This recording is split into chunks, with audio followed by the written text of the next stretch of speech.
Alright, Kansas, we need a double play.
I need a double play. I need a double play. There's no ifs, ands, or buts. I need a double play. A strikeout would go a long way here, too, actually, to be quite honest with you. 6-6 right now. Top of the 8th. Jays, Yankees in Yankee Stadium. Jays got off to a hot start. 5-0 lead. 2-2 home runs later. 2-run double by Gregorius. The Yankees took a 6-5 lead by the Russell Martin home run and it's tied the game. The Jays have the bases loaded right now, 1 out. There was nobody out. He just struck out Batista. Betances is the he. I'm on the Yankees right now. I was going to lay the under. Glad I didn't fucking lay the under in this fucking game. But we got the Yankees. We're also riding the Cubs and the Oakland Athletics on a parlay. And last I checked, the Cubs were fucking shitting the bed and losing 2-0 to Blake fucking Snell.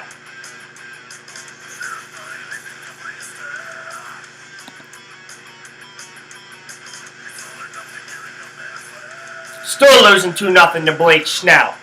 Like, Snell's fucking pitches are about as fucking efficient as a snail in a fucking 100-meter dash. He's got no control.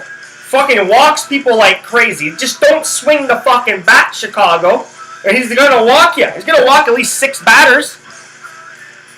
So I don't know what's going down at Wrigley Field. I don't know what's going down in Joe Madden's fucking clubhouse. Seems to be a little fucking... I just think they're fucking got their heads up their ass and they're a little over themselves because they fucking finally won. What? Hey, man, when you haven't fucking won as a city in 106 years or whatever the fuck it was.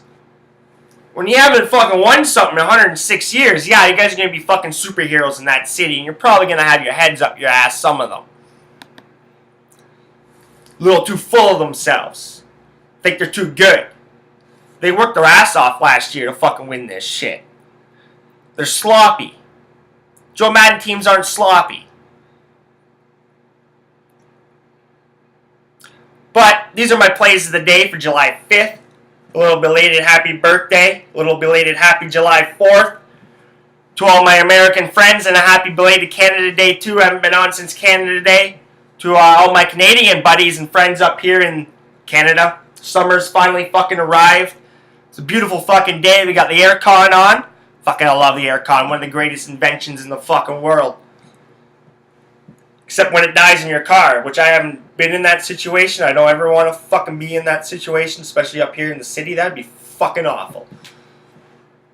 That would piss me off. A lot of things are pissing me off right now. The lines at McDonald's. This McDonald's up here. These fucking lines. Every time I go to it. I don't know if it's just me, but every time I go to it, and I don't go to McDonald's very often. It's like 25 fucking minutes later. Like, I hate lines. I hate sleeping in fucking hot weather. That's why we got the aircon kicking. I'm going to get an aircon probably put in my room here. Why the fuck not, man? We have another one hanging around. Who cares? But before I get into my plays of the day, I just want to give a shout out to everybody that was down at Georgian Downs racetrack last night for Red Heat and Rage's inaugural fucking race. Conflict Diamond. Congratulations, boys, on the horse. It's going to be a fucking hell of a fucking adventure. There's a shitty 6th place finish, you know. Just finished down to the money. You finish 5th, you get $500, man. We're here to make fucking money. They're there to make fucking money. I'm there for the fucking ride. I just know them and my friends. I'll take a couple photos. I'll do a couple little inside things here and there. But basically, you're going to go along for the ride, bet on some ponies, have a good time. Tuesday nights down at Georgian Downs. There'll be a couple Friday nights thrown in there, I am told, which is kind of nice. A lot easier to have a fucking good night on a Friday night. Tuesday's kind of a fucking weird night. Up in the middle of fucking nowhere, too. But I just want to give a shout out to everybody who went down there. To all the investors, MIB, Gabe and Cam, and all the other investors, the Rageaholics, that have put their, not only their money, but their time into this to give us a little bit of an adventure here throughout the summer. Now, you know, I'm just an amateur fucking horse fucking handicapper. You know, I fucking lay down. I bet on like the 6 major races here in North America. But I've started to lay it down late in the night when I'm doing some work, you know, just to have some fucking fun on some Australian standardbred horse racing. Having some pretty good success, too, by the way. They give some pretty good information on fucking Bet365 on it. Then I just kind of take that, go to the website, kind of fucking, you know, read a little bit more, slam it all together, and next thing you know, we got a couple of fucking exactas and trifectas and shit like that going down. So I've been learning a lot about the language and the lingo, learning about a lot about how they the jockeys race the horses, etc., etc. So I don't know if it was a shitty fucking move on our driver, or the horse in front of us was just shrewd and cunning, or it was just a fucking jackass and cut us off. But right around the 3/4 mark or so, we tried to make our move, and just as we were kind of swinging out wide, the horse in front of us went out wide. Conflict Diamond kind of almost ran into the back of his cart and kind of fucking stumbled. He got him out of rhythm. He kind of stumbled a little bit, got his momentum fucking cut down a little bit. By the time he got his momentum back, you know, they were rounding the last corner. And you can see him fucking, once he got his momentum back, you see his speed. He came flying around that last corner, ended up finishing 6th. And he was closing. So, like, I'm just an amateur. I have no idea. I've never raced a fucking horse in my entire fucking life. So I don't know if that was a shit move or a cunning move by the horse in front of him, but he got boxed in. It was a shitty fucking trip.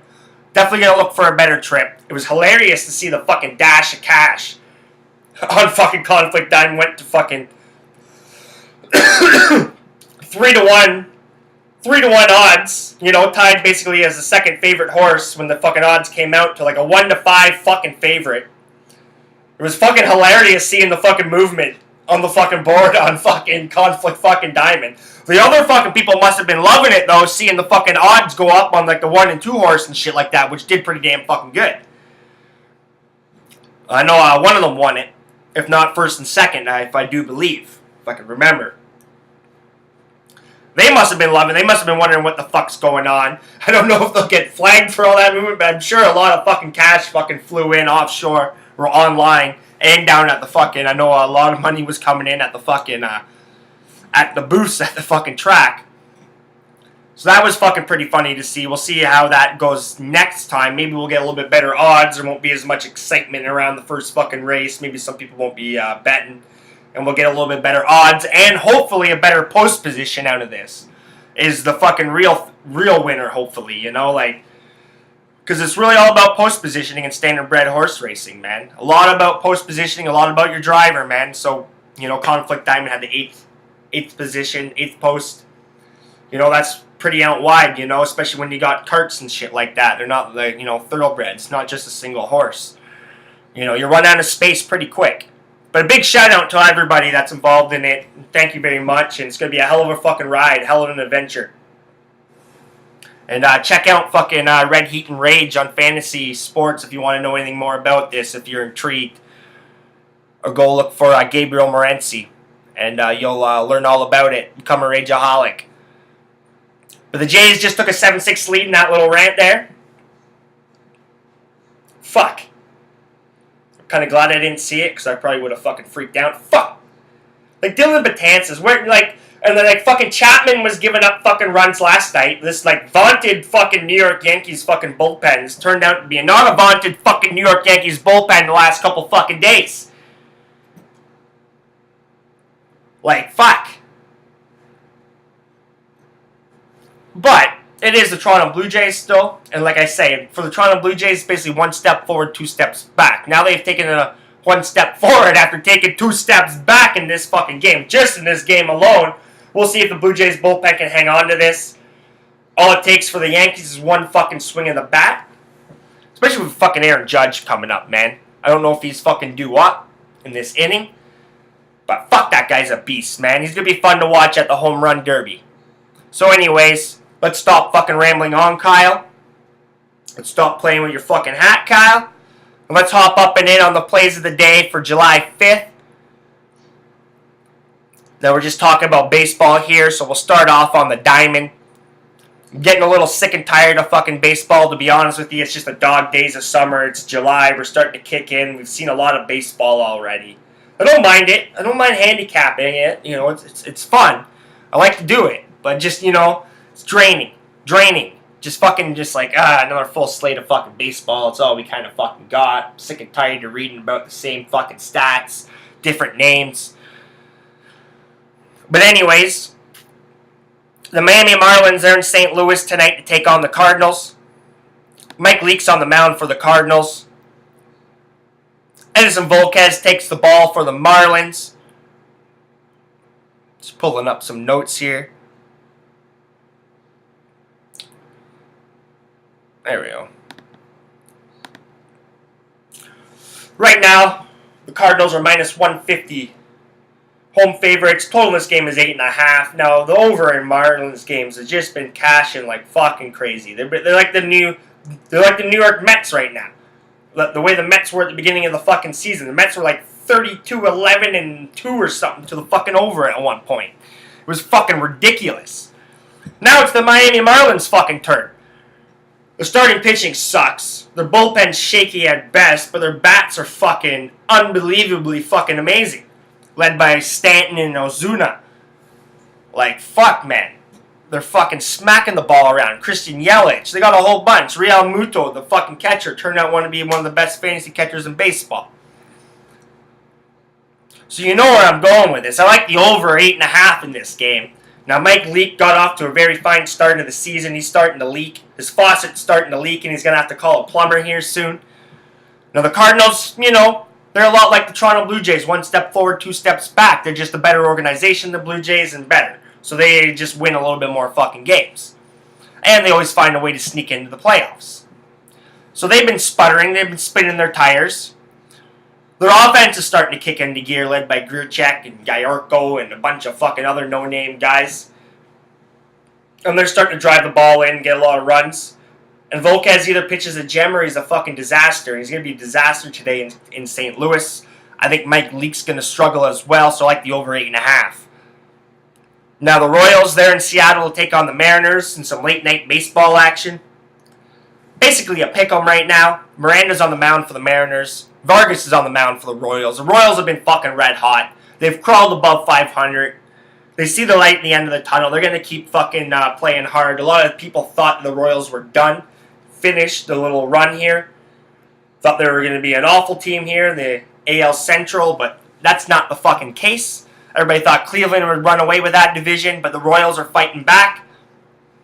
Led by a whole lot of no-names, too. Whit Merrifields and the Vargases of the fucking world are stepping up. Hosmer's been on fire. But right now the Royals are plus 100 road dogs. Mariners are minus 120 home favorites. Total's 9. Don't care about the total. I like the Royals to win tonight in Seattle at plus 100.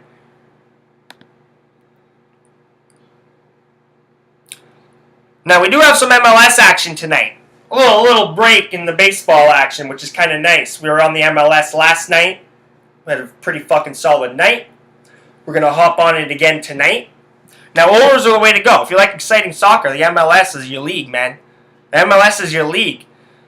You know, it's not as talented. The talent's not there. There's a big diversity, big difference between the fucking really good talent and the shitty fucking talent. But But that's what makes it exciting, because the shitty players have to fucking play, man. Because of the way the MLS is structured, you can't pay everybody, and we're bringing out all fucking good players.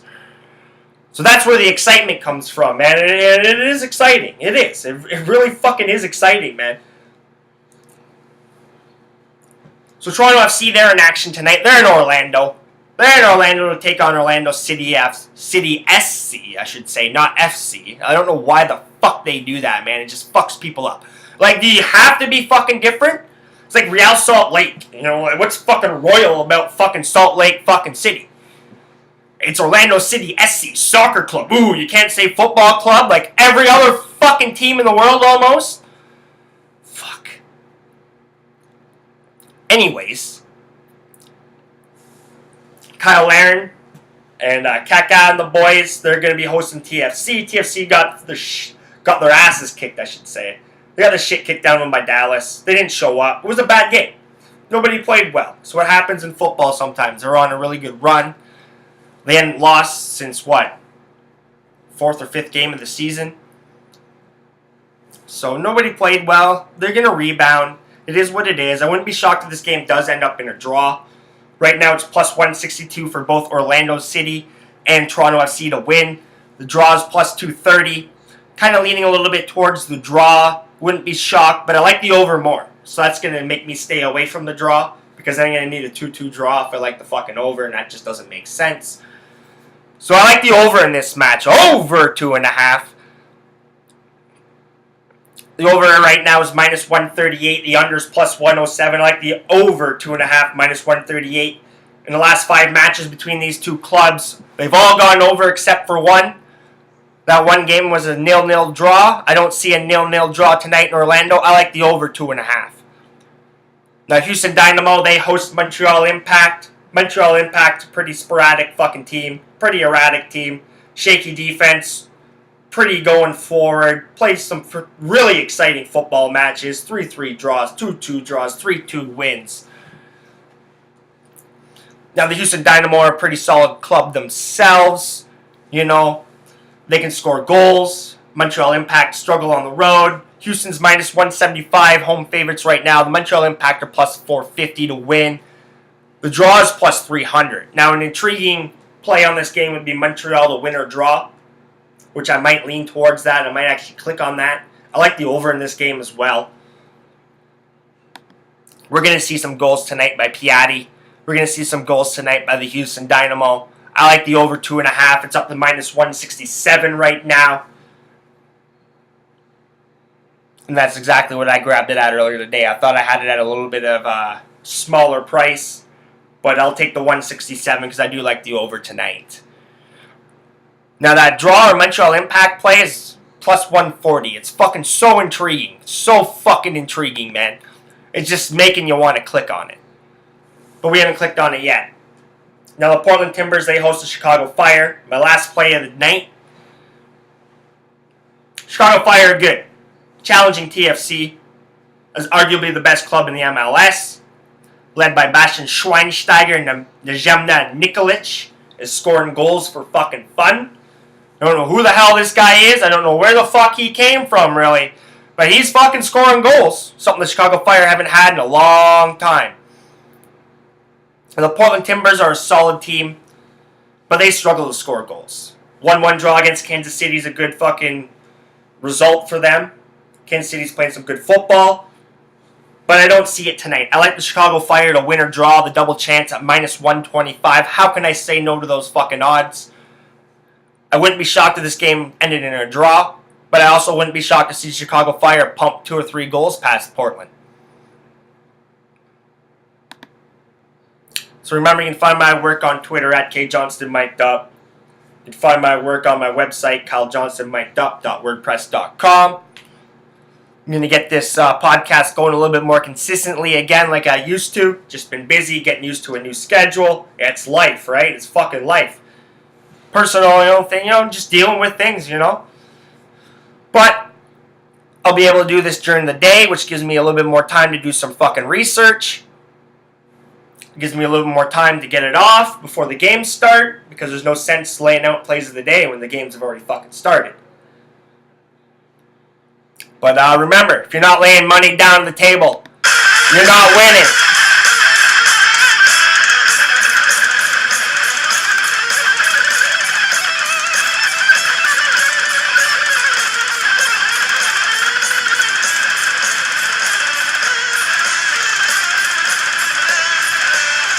Come on, Yankees.